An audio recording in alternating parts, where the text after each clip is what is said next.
சற்றுமுன் வெளியான முக்கிய அறிவிப்பு ஜூன் 1 முதல் அமலுக்கு வர இருக்கக்கூடிய 4 முக்கிய அறிவிப்புகள் பற்றி தான் இந்த வீடியோவில் நம்ம பார்க்க போகிறோம். அதாவது ரேஷன் கார்டு முதற்கொண்டு ஆதார் அட்டை, கூகுள் பே, ஃபோன்பே பயன்படுத்தக்கூடிய நபர்களுக்கு, யூபிஐ ஆப்ஸ் யூஸ் பண்ணுறவங்க எல்லாருக்குமே, கேஸ் சிலிண்டர் பயன்படுத்துவோருக்குன்னு 4 முக்கிய அறிவிப்புகள் அமலுக்கு வர இருக்கு. அது என்னென்ன அறிவிப்புகள் அப்படின்ற கூடுதல் விவரம் தெரிஞ்சுக்க வீடியோ கொஞ்சம் கூட ஸ்கிப் பண்ணாமல் முழுக்க பாருங்க. அப்போ தான் என்ன சொல்கிறோம் அப்படிங்கிறது தெளிவாக புரியும். அண்ட் ஃபர்ஸ்ட் டைம் இப்போ தான் நம்ம சேனலை பார்க்குறீங்க அப்படின்னா மறக்காம ஒரு லைக் பட்டனை தட்டி விட்டுருங்க.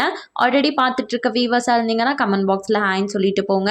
இப்போ வாங்க வீடியோக்குள்ள போயிடலாம். முதல் அறிவிப்பா கேஸ் சிலிண்டர் விலையில பார்த்துருவோம். மாதமே பார்த்தீங்கன்னா கச்சா எண்ணெயின் விலையை பொறுத்து தான் மாதம் கேஸ் சிலிண்டரோட விலை, அதுக்கப்புறம் பெட்ரோல் டீசல் விலையெல்லாம் நிர்ணயிக்கப்படும். அதே போலவே ஜூன் மாதத்திற்கான அந்த விலை பார்த்தீங்கன்னா வருகின்ற முதல் வாரத்திலே அப்டேட் ஆகிறதுக்கான வாய்ப்புகள் இருக்கிறதா சொல்லப்படுது. ஸோ ஏற்ற இறக்கத்துடன் காணப்படுதா அப்படின்றத அப்போ நான் அப்டேட் பண்ணுறேன். இரண்டாவதா ரேஷன் கார்டு யாரெல்லாம் வச்சுருக்கீங்களோ அவங்களுக்கு ஒரு முக்கிய அப்டேட் கொடுத்துருக்காங்க. அதாவது அமலுக்கு வர இருக்கு. மே 31 தான் கடைசி தேதி. யாரெல்லாம் கேஒய்சி கம்ப்ளீட் பண்ணாமல் இருக்கீங்களோ கம்ப்ளீட் பண்ணிக்கோங்க. இன்கேஸ் நீங்கள் கம்ப்ளீட் பண்ணாமல் போகக்கூடிய பட்சத்தில் உங்களுக்கு ஜூன் 1 முதல் அந்த ரேஷன் அட்டைக்கான பொருட்கள் வழங்கக்கூடியது தற்காலிகமாக நிறுத்தப்படும் வாய்ப்பு இருக்கிறதா சொல்லியிருக்காங்க. ஸோ மக்கள் அனைவருமே கேஒய்சி கம்ப்ளீட் பண்ணிட்டீங்களா இல்லையா அப்படின்றத tnpds.gov.in வெப்சைட்குள்ளார போயிட்டு செக் பண்ணிக்கோங்க. அண்ட் மூன்றாவதா ஆதார் அட்டைக்கு கொடுத்துருக்காங்க.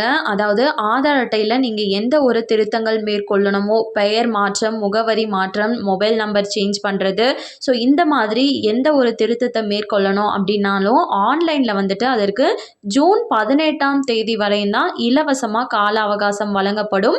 அதற்கு மேலே நீங்கள் ஆன்லைனில் பண்ணணும் அப்படின்னு நினைக்கிறீங்கன்னா இந்த திருத்தத்தை ஒவ்வொரு டைமே நீங்கள் 50 ரூபாயிலிருந்து 100 ரூபா வரையும் பே பண்ணுற மாதிரி வரும் சொல்லியிருக்காங்க. யாரெல்லாம் திருத்தங்கள் மேற்கொள்ளணும்னு நினைக்கிறீங்களோ ஆன்லைன் வழியாக, ஸோ அவங்க ஜூன் 18ஆம் தேதிக்குள்ளே அனைவருமே முடிச்சுக்கோங்க. இல்லைனா அதுக்கு மேலே பேமெண்ட் பண்ணுற மாதிரி வரும்.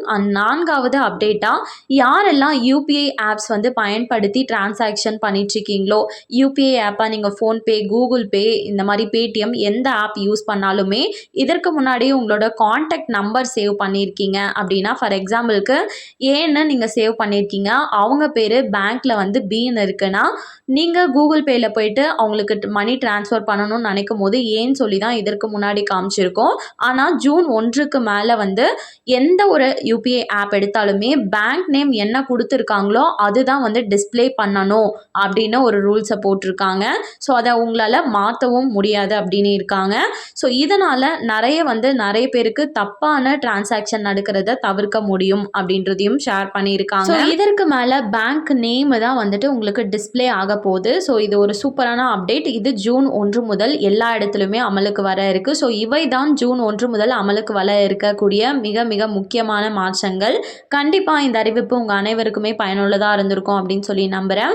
மேலும் இது போல் கவர்மெண்ட் அறிவிக்கிற அனைத்து உண்மை அப்டேட்களையும் உடனே தெரிஞ்சுக்கணும் அப்படின்னு நினச்சிங்கன்னா மறக்காமல் நம்ம சேனலை சப்ஸ்கிரைப் பண்ணிவிடுங்க. அப்படியே இந்த வீடியோ பிடிச்சிருந்தா மறக்காமல் ஒரு லைக் பட்டனையும் தட்டி விட்டுருங்க. நிறைய பேருக்கு ஷேரும் பண்ணுங்கள். அது மூலமாக அவங்களும் பயன்பெறட்டும். அண்ட் தேங்க்யூ ஃபார் வாட்சிங்.